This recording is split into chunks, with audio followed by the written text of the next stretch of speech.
වේල්මත් පොඩ්ඩක්.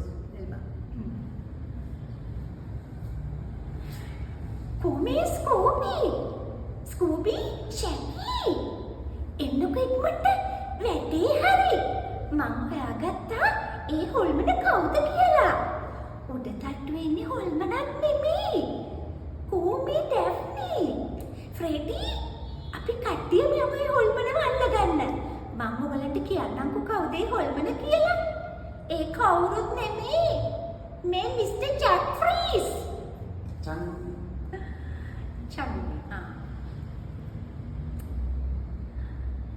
මම ඔබට කිව්ව නේද මට ඒ කළ හැකි කියලා දැක්ක නේද ඒ අම්මගේ ජීවිතෙත් බේරුණා දරුවගේ ජීවිතෙත් බේරුණා ඒකට තමයි කියන්නේ සැත්කම කියලා ඉතින් කියන්න අයත් මට කියනවද එපා කියලා කියන්න මට අයත් එපා කියනවද Thank you, Miss.